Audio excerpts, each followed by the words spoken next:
I hope everyone can see the PPT. Screen sharing is being set on.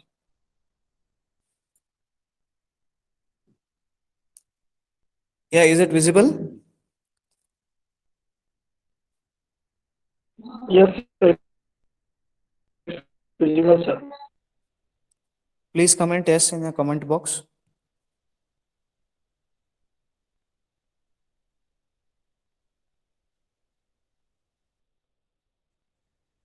Yes, students, am I audible? And can you see my PPT on the screen? Yes, sir. Yes, sir. Okay, then. Okay, this is what we were looking into in our previous class, that is desired service, adequate service, and the zone of tolerance.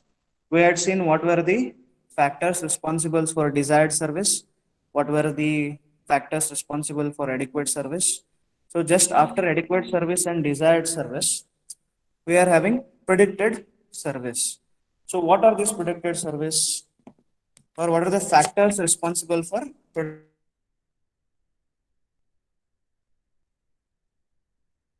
They are very important, where we are having or which will influence the predicted service. The first one is the explicit service promises. Second one is the implicit service promises. Third one is word of mouth, and the fourth one is past experience. These four things determine the predicted services. What do you mean by predicted? Predicted in the sense you are telling now only what will happen later, so that is prediction. So similarly, predicted service, so you are thinking now, so what may happen with you, or what will be the type of service that will be receiving, that is predicted service. Okay, so first one, explicit service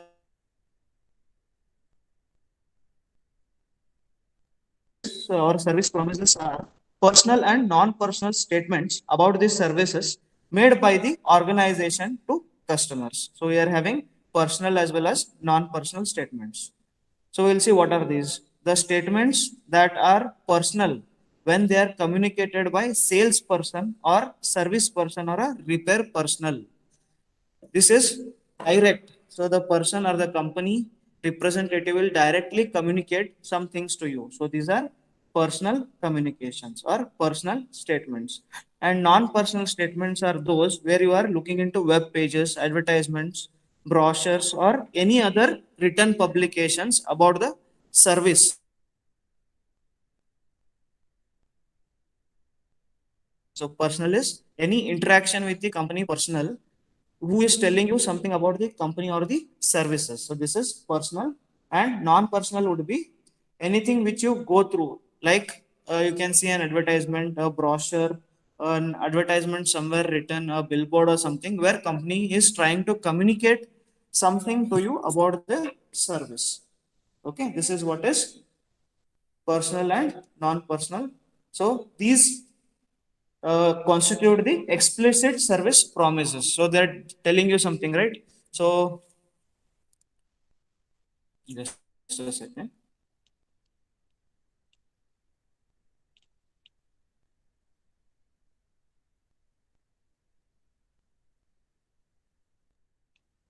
Yeah. So the company is trying to tell you something or promise you something. For example, Fair and Lovely, which is now changed to some other name. So why it is being done? So it is because they were claiming if you use it for a certain period of time and a certain times in a day, so you'll be fairer than usual. Or before and after. Before, if you are not so fair, and after using the product, you may be fair, or you will become fair to a certain extent. So this may be true or may not be true, but it is being communicated to you or promised to you.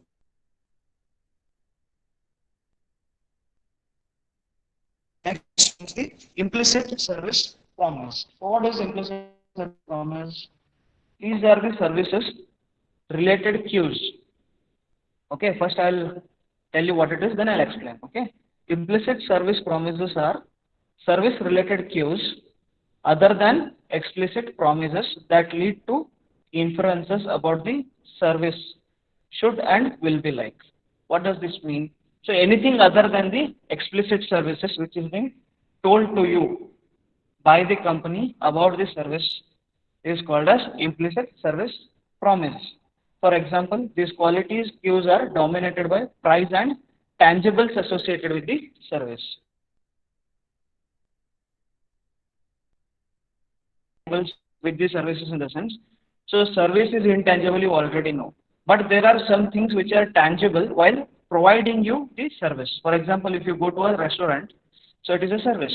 But you are having tables, chairs, cutlery, the person coming there and taking a order or delivering you, or the person who is serving you in general. So these are the things which you can feel and touch. So these all comes under implicit services promises, where if you are paying something, you are expecting certain things which need to help you in increasing the service quality. Okay, like restaurant, I told you the things which you can see and touch will help you in improvising the quality of the services.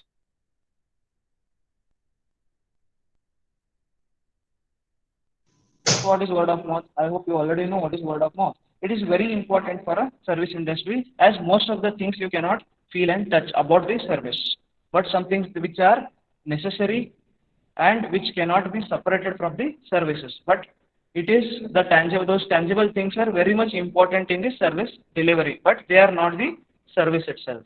So here word of mouth means any person other than you or someone speaking who may be related to you or may not be related to you is telling something about a particular service.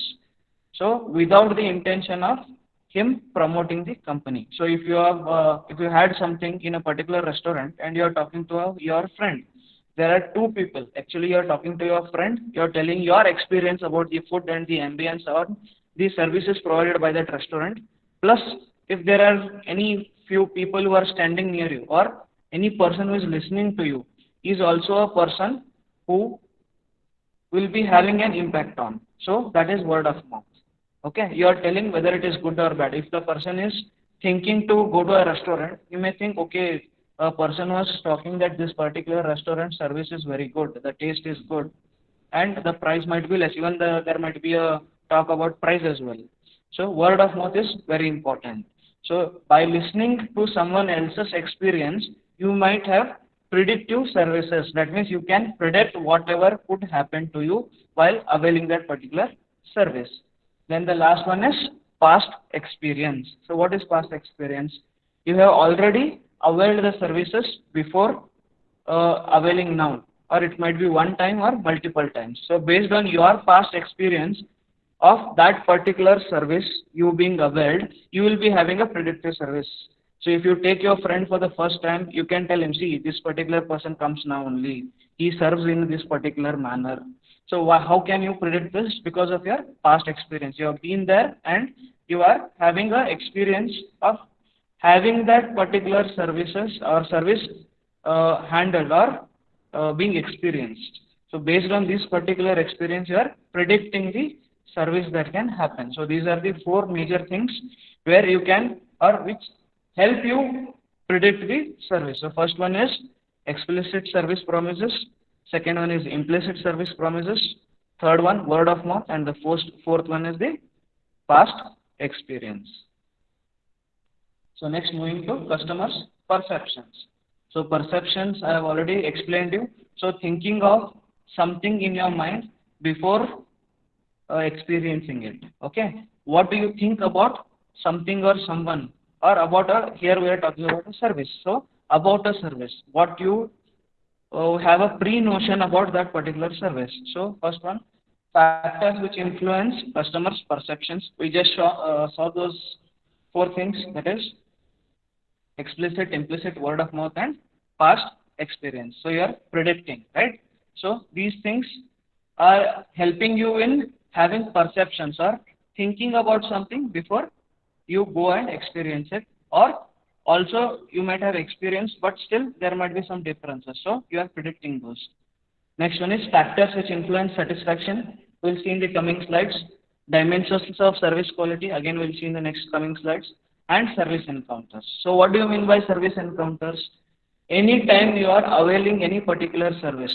So, for example, I'll give you a person or a company is like giving you a particular service and you are using that particular service. This is called as an encounter. Any particular time a customer is using a particular service provided by the service provider is known as an encounter.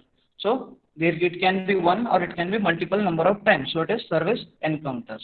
So, again, we'll see this again in detail. Okay. So, next one coming to customer perceptions of quality and customer satisfaction. So customer satisfaction, you can see here it is in the middle. And what are the factors here? Some of them are situational factors, personal factors, product quality, price and service quality. So before service quality, we are having some things. Some 5 things are there. So first one, reliability, responsiveness, assurance, empathy and tangibles. So this we are seeing in detail in the coming slides. Okay, these 5. These are called as serve call. This is also called as a serve call model. Okay, so which will be helping you having good, better service of quality or better quality of service. Okay, next is product quality. Product, why the word product is used is if anything tangible that you are using in providing the service to the customer will be taken as a product there. So if you go to a restaurant and the plate is not clean or not made of, or it's about to break, how does you feel or how do you feel about that particular restaurant? The service is not good, the plates were like this, it was not clean and all. So those comes under product quality. And next comes is price. So if you are paying very high, exorbitant pricing, if it is there and if you are getting adequate service as per your payment, then you are satisfied. Otherwise, you are paying more, and if you are not liking the services provided by the service provider, then you feel that you are disappointed and you feel it is not worth of whatever you have paid. Okay, so even price has an important factor in a service satisfaction of a customer. So next comes situational factors. We have already covered this in the previous class. You can go back to those and you can see what were the situational factors and also the personal factors. Even it is being discussed in the previous class. Okay, so here main important thing is service quality, product quality, price, situational factors and the personal factors all lead to the customer satisfaction, whether he is satisfied or not. In general, these all things are very important in getting satisfaction of the customer. So which leads to customer loyalty. If the customer is very satisfied, he will be back again to avail that particular service. So which will lead to customer loyalty. Coming to the next one.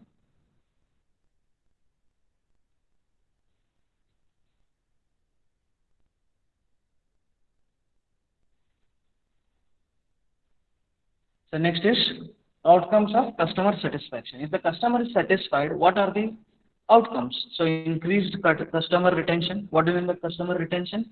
So once a person he has availed your service, he is a customer. So if the customer is coming back again, or if the customer says, yeah, I will be availing this service again later, or I would like to avail this service later, so you are retaining that particular customer.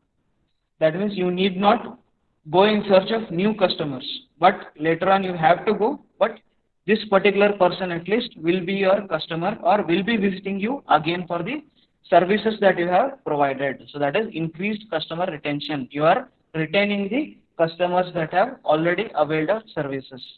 Next is positive word of mouth communication. If the customer is satisfied, you or that particular customer goes and spreads the news that okay, this particular service I had availed then and at this particular price, and I was very much happy on availing that particular service or using that particular service. And the service provider was also very good, the place was good, the quantity was good in terms of restaurant I'm talking now. The quantity of the food was good, the taste was good, the ambience was good.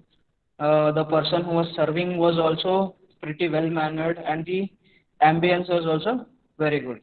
So what happens here? So somebody listens and he also wants to use that particular service. So if that person wants to have an dinner or lunch in a particular restaurant, he chooses this particular restaurant as there was a word of mouth, positive word of mouth by someone else. Okay, so this will create positive word of mouth communication. Next is increased revenues. Why?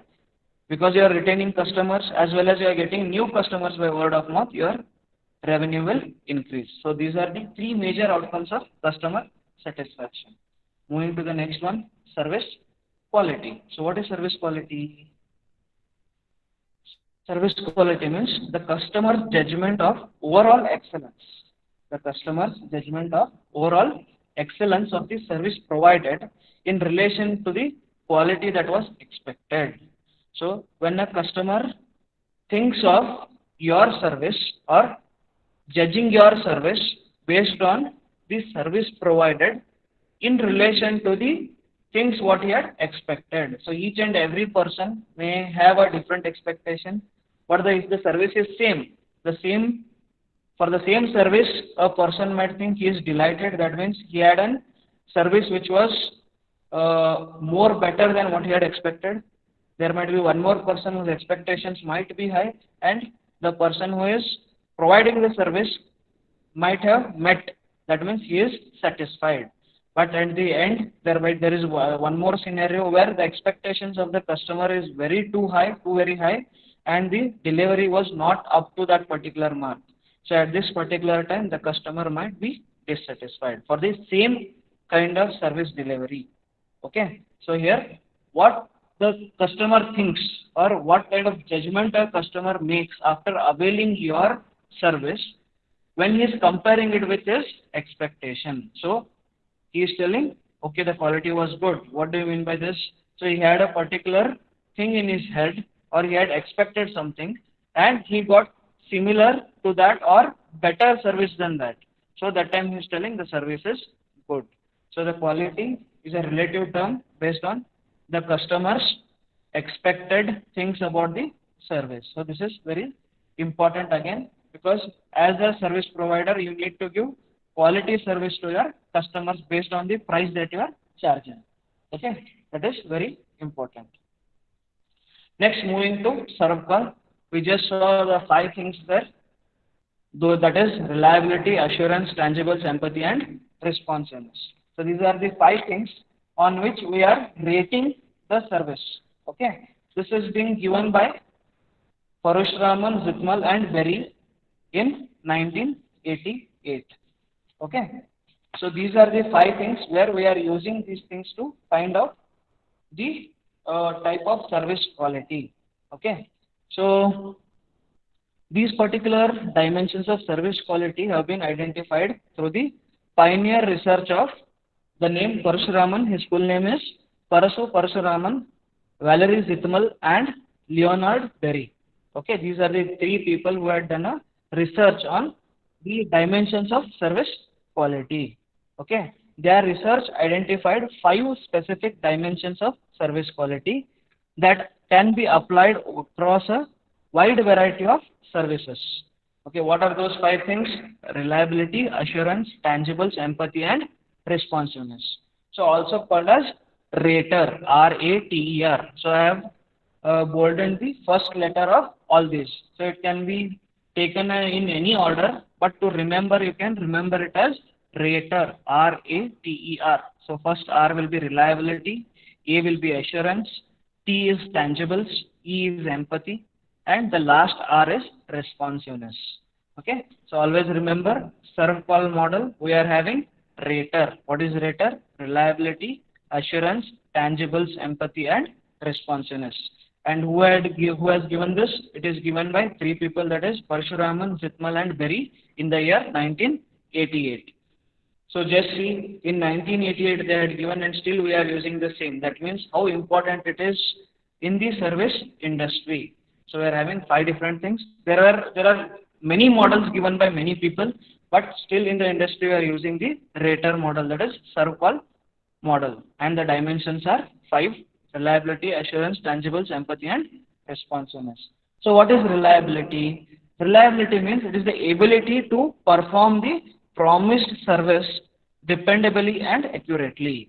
So what do you mean by reliability? Here in the sense of a customer, the company needs to perform the service as promised dependably and accurately. If the company says something and if it is not giving you that particular promised service, then they are not reliable. So you need a reliable person always for anything for that matter. So for the service delivery also, if the company is reliable, they will give you accurately and dependable service as promised by them. The next is assurance. Employs knowledge and courtesy and the ability to inspire trust and confidence in the customers. So the employees of the company or the people who are providing that service, they should give the assurance to the customers that they will be providing right service to them and at that particular expected level only as per the uh, communication by the company. Okay, so the person or the people should inspire the trust and confidence in the customers. So that is assurance. Third one is tangibles. Appearance of physical facilities, equipment, people, and written materials. So what do you mean by tangibles? In a service, all these things are required. As I told you now, physical facilities, equipment, people, and written materials. So at times you always need written materials also. So first one is physical facilities. As I gave you the example of a restaurant, you go there, you need good tables, chairs, and the ambience should be good where people can feel and touch those things. The next is equipment, whether the person is having the adequate uh, equipment to serve you or not, whether it is very old, he has brought a new one, whether it is technologically upgraded one or not. So all these things also are very important. Then people, the people who are serving you, or people who are delivering that particular service to you. Even these people you can see and you can touch them, right? So these people are tangible only. And written materials. Sometimes some instructions would be given to you in a written format. For example, I am telling you. So even those are very much important, which comes under tangibles. Next is empathy. Empathy is caring and giving an individual attention to the customer. That means if there are 10 people coming to you, you have to give each and every person the similar kind of uh, service as per the promise given by the company. You have to see them individually and not as 10 people. I have to serve 10 people today. If you think like that, then the service may differ. But you have to take case by case, person by person, customer by customer. So each and every individual will be should give the should have that attention, personal attention by the service provider. Okay, that is empathy. You need to have that empathy. You should not say, I have already served 10 customers, I don't need more. So if that happens, you will lose customers because customer is here to avail that particular service. If you are not providing, then he will go to your competitor or he'll go somewhere else. So empathy is very much important. You should care for each customer similarly and you should take case by case or customer by giving them attention, that is individualized attention. And the last one is responsiveness. Responsiveness is willing to help customers and provide prompt service. So if a person is asking you information relating something, you should not say you go there or you go this side or you can browse the internet or you can see our brochure or something. So you should be ready to help him then and there. If the customer wants any information, you should get it then and there if you know it. Otherwise, you should gather it and give it to him. That means you are making him or you are being responsive to that particular person. You can send him somewhere else. He can get the information.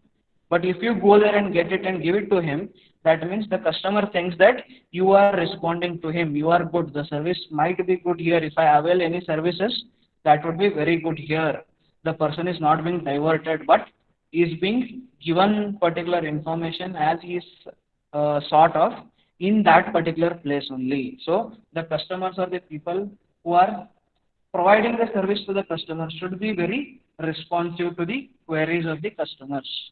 Okay, so the five things are reliability, assurance, tangibles, empathy, and responsiveness. It is known as RATER, RATER, and the name of this is serve call. It is also called as different dimensions, serve call dimensions, and it is being given by Parshuraman, Zitmal, and Berry in 1988. So this is also a very important question in your examination. They can ask you service dimensions or serve call. So you have to write these 5 things only. They can ask a short note or they can ask you to elaborate on this particular rater, that is reliability assurance, tangible sympathy and responsiveness. Moving to the next one, service encounter. So we had seen those previously. I told you that we'll be seeing those in the coming slides. So the first one is it is the moment of truth. So what do you mean by moment of truth? Service encounter, I already told you, it is the interaction between the customer and the company or the personal or the company who is providing that particular service. So each and every time when a customer is availing the service, that is called as an encounter. If there is an interaction between the company and the customer, it is called as the encounter. Why it is called as moment of truth? Because when the you already know that service is produced and it is consumed simultaneously. So as and when you are what you call providing it to the customer, it has to be made there only and has to be utilized then and there only. So it is called as the moment of truth. Next is occurs anytime the customer interacts with the firm or the personnel of the firm. That means each and every time the customer is interacting with the people or the company or the firm, it is also taken as a encounter. So anytime, any place, anywhere, if the company person is interacting with the customers, it is taken as an encounter. So it can potentially be critical in determining customer satisfaction and loyalty. As you already saw, that is responsiveness is one of the dimensions. So if the company personnel is helping him very much, going out of the way and helping him, then that particular experience to the customer would be completely different. And the customer would be very much satisfied and would be loyal customer to the company. Next, types of encounters, remote encounters, phone encounters, and face-to-face encounters. Remote encounters, I can give an example of ATMs. The banks may be present or may not be present at every ATM, but they are providing you their services in that particular ATM. If there is an ATM machine, you are going there and availing the services of whatever you are required of. That is, you can change the passwords, you can draw money, you can transfer money, also you can deposit money there. So this is just an example of remote encounters. Even if the bank or the bank personnel is not present in that particular ATM or near the ATM, but still you can avail the services, which is remotely. That is called as remote encounters. Next is phone encounters. So if you are having any doubts about a product that you have bought, you are calling the customer care. Or take an example of your own service provider. That is, it can be telecommunication provider, it can be Airtel or Jio or Vodafone Idea or whatever. So if you are having any issue with the network or with the payment problems, so you are calling a person who is a representative of the company. So in general, you say, I had called Airtel. The person who is working there is an employee and he is not the owner of Airtel. But still you say, I had called the company. So the provider, the person who is sitting there, who is providing you the service of giving you the information what you need. So if you have any problem with your caller tune or you want any caller tune, so you are calling to the customer care and you are asking them to add an caller tune to your cell service. Or if you are having any issues with the payment or the recharge, so you are calling them and getting that rectified. So that is phone encounter. Next is face-to-face encounter. So if you are having any issues with any of the devices at home, for example, your fridge is not working or your washing machine is not working, you are calling the customer care and they will send you a person to rectify the problem. He is coming to your place, he is checking that particular equipment and making sure that it works like before. Okay, so that is face-to-face encounters. So these types of encounters can be only 3, but they can have simultaneously taken. Like for example, phone encounter as well as face-to-face. If the person says, okay, do this, and this. If the equipment is working, then it is only a phone encounter. Even after you doing the process, what he has told, it's not working, then what they'll do? They'll deploy a person to your house. So that particular person comes and does that particular work for you. So we are having two things at a time. That is, you are calling them for the service as well as the person coming and doing the service of your equipment at your home or wherever it is. So these are the three different encounters that happens. It can be alone at a time or it can be combination of two or more. Okay, this is what is service types of encounters, service encounters. Next, moving to service encounter cascade for an industrial purchase. So this is the process, usual process. I cannot say only this will happen. This is the general process what happens. So if a company needs any product, they'll call first to the company who is providing them that particular product or the service. So they'll call them. So first is sales call, then delivery and installation. So when the call is being made, he is giving them a order to purchase something. So it is being delivered and installed. Next, if any servicing is to be done, it is being done. Then if any other supplies are needed, so additional pipe is required. For example, I'm telling you, you are fitting a aquaguard or something, a water purifier. So whatever the pipe which has been provided with the uh, aquaguard or the water purifier is not sufficient. So you get a additional few feet of pipe where you can have an ample amount of pipe where the water can flow. So other supplies you are ordering, then at the end he'll bill you. Okay, he'll tell you whatever the total bill that has been uh, generated due to the services provided to you, and you have to pay the bill. So first it is sales call, delivery and installation, servicing, order supplies and billing. The same thing you can think of a domestic purchase also. I give an example of a water purifier. You can take it as a domestic purchase where you are calling the company for getting the product. They'll come and they'll install it. Then next, one more person might come who will be explaining you about how the working of that particular water purifier, how it works, if it is an advanced technology that is being used.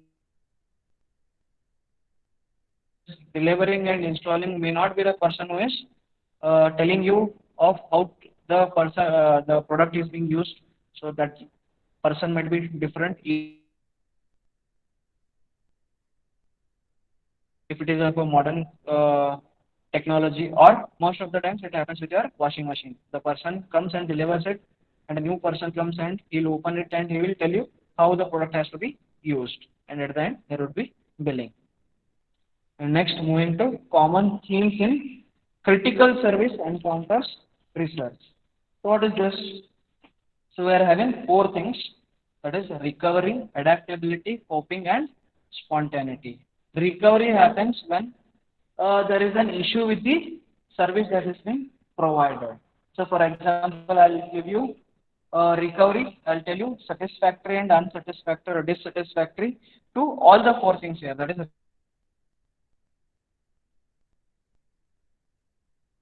so satisfactory is so for example, a person is going to a hotel room and he might have pre-booked it. Okay, he knows that he is traveling to that particular place and he might have pre-booked the hotel room for himself.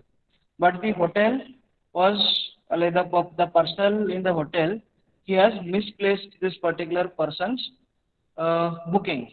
So when this person goes, he might find a room or may not, but he has already done the booking. So this is a problem from the part of the hotel. So what they have to do? They have to give him a or they have to provide him with a room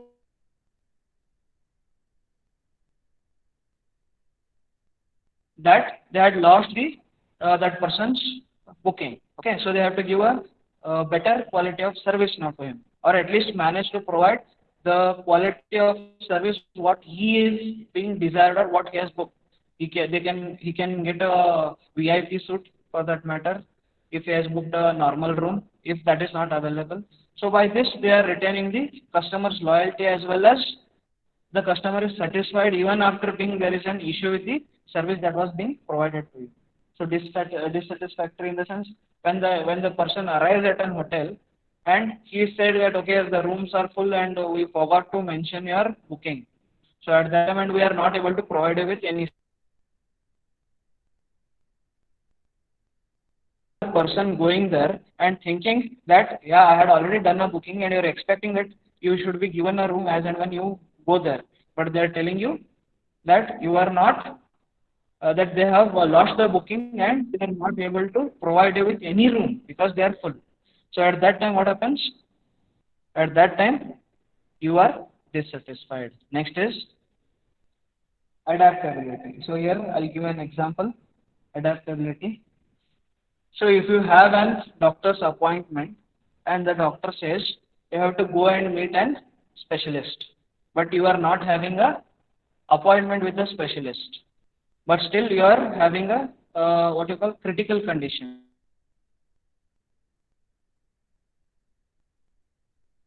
Appointment for you on an urgent basis. So this is called as adaptability. The doctor was not knowing that he will not be able to give you that particular service of whatever illness you had, or he is not sure of the diagnosis. So what he does, he will send you to a specialist.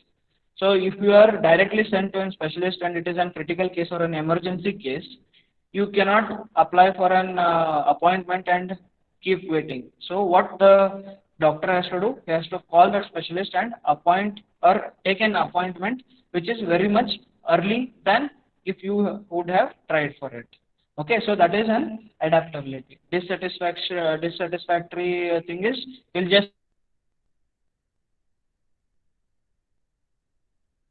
appointment with him, I cannot help you here. So you are dissatisfied because you had already taken an appointment for this particular doctor and is referring you somewhere and is not providing you adequate service also. Why? Because it is a critical case.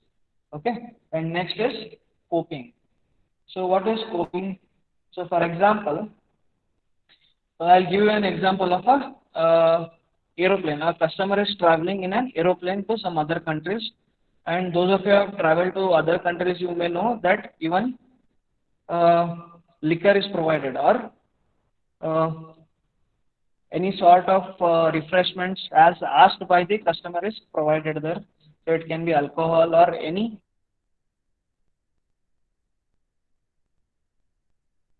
will be provided to him. A person is intoxicated, that is, he has already been drunk and he is misbehaving with the attender over there or the flight attendant, what we can call them. Okay, but what to do at that particular time? You cannot ask the customer to move away because he is already at a particular height in the air. You cannot ask him to deboard or anything. So what you have to do is you can ask him what means he is taking after going like after landing, and you can help him, or you can ask him for a coffee or something that will cool him down or something. So if you are not doing that and if you are shouting, if you are an attendant and if you are shouting at him,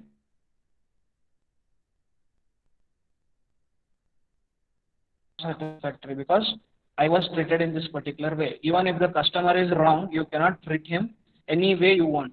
You have to treat him with respect and you have to try to calm him down and ask him not to misbehave, right? So that is coping and spontaneity. So spontaneity in the sense here taking things like or doing things fast.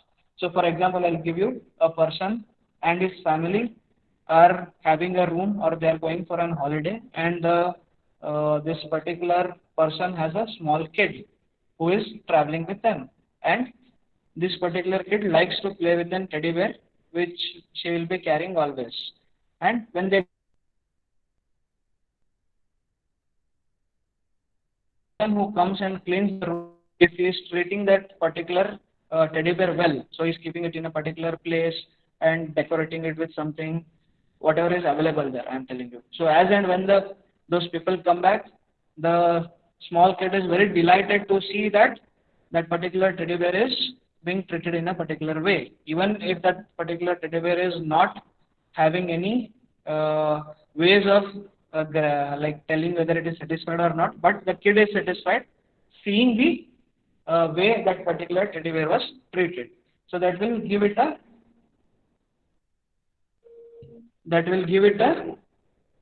good response, or the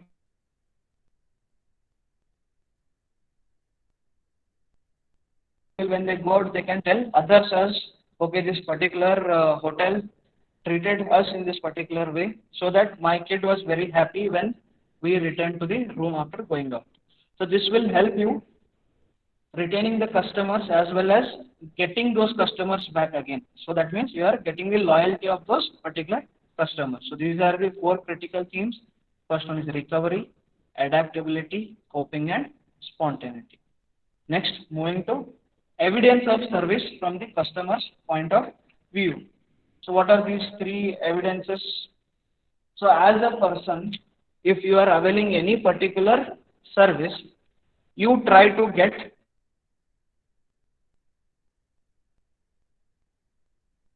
to go somewhere, what to do? You take a pic. For what you are taking a pic? So later on, that is an evidence that you had been there and you want to see that particular picture or send it to someone else. So that is an evidence. So what can be evidence in terms of service? So we are having three things, that is people, process, and physical evidence. So if you remember 7 P's of services, that is the last three would be people, process, and physical evidence. So what are these three which are very much important? So in normal service, this one we are having 7 P's. That is, we are adding process, people, and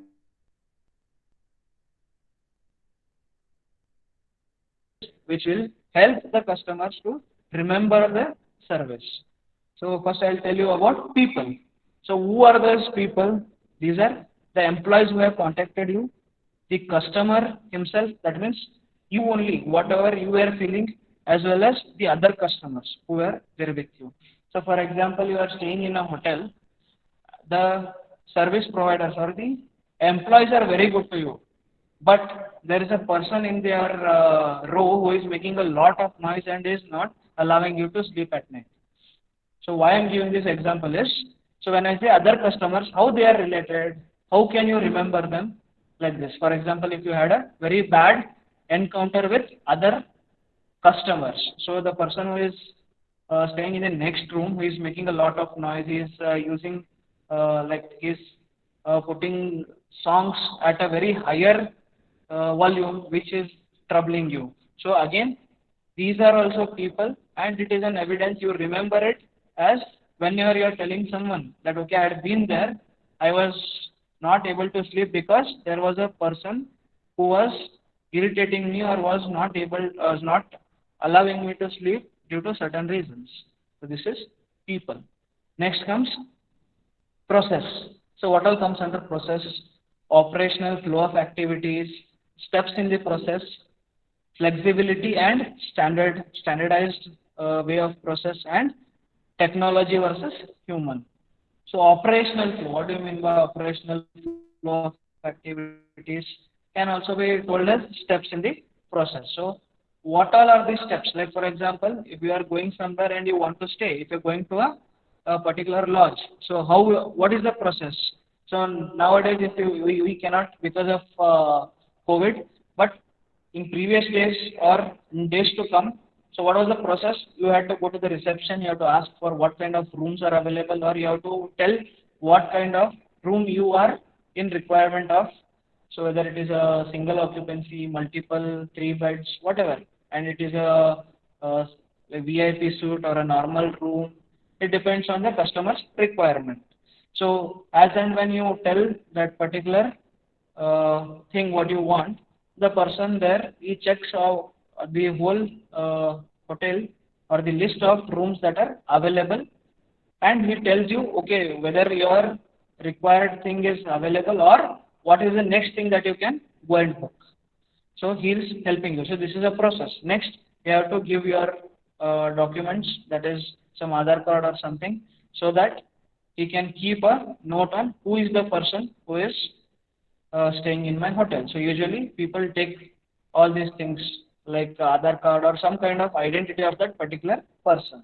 And he might be escorted to the room after payment. The payment can be done earlier or part payment could have been done and later on while checkout the rest is being paid.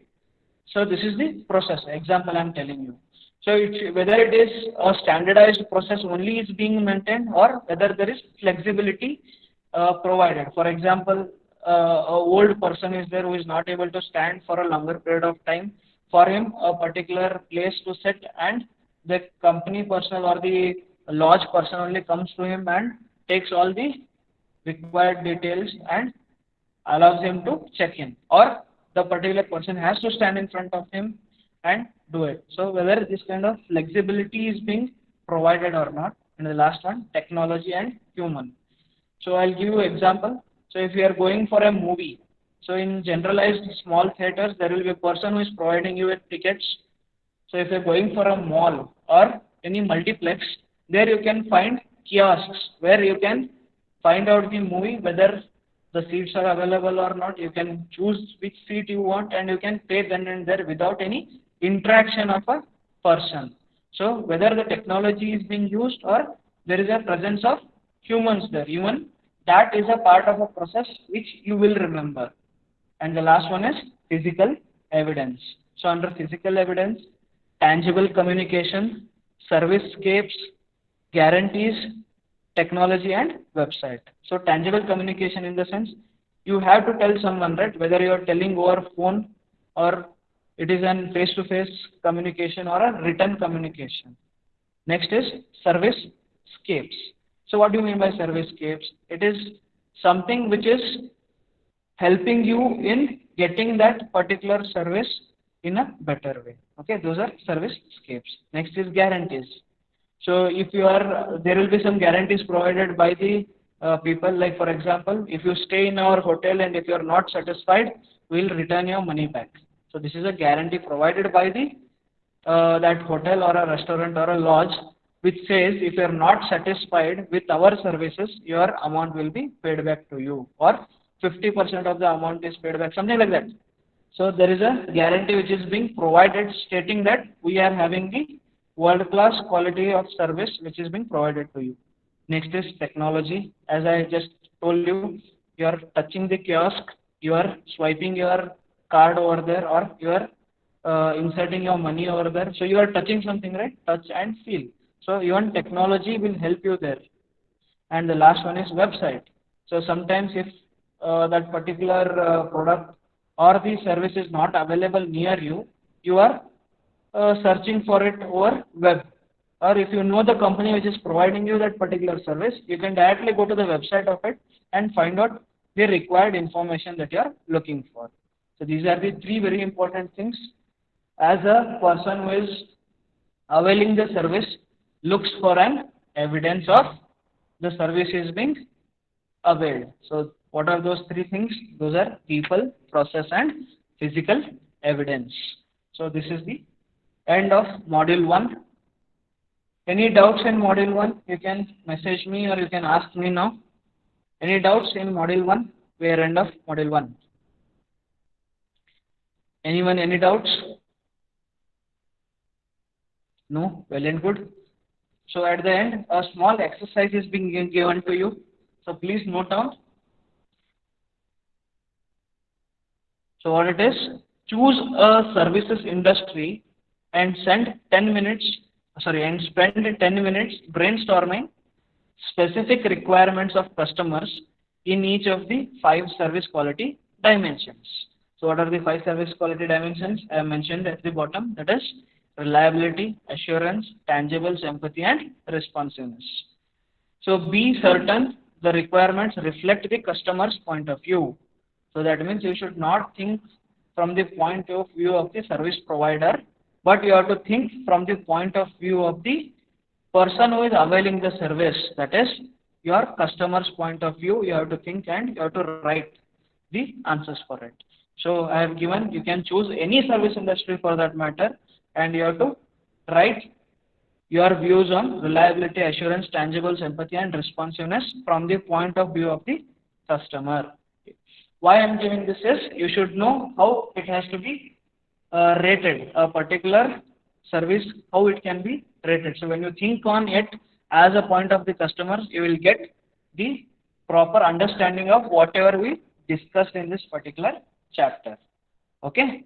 So I'll tell you when and how to submit this in the coming class. Okay. First, it's not a very huge thing. It is only 10 to 15 minutes of work. You have to choose a service or you have to assume a service. You have to think that you are a customer and you have to write the responses for reliability, assurance, tangibles, empathy, and responsiveness. Okay, we'll end our class here. And in the next class, we'll start with the module 2. Thank you, students.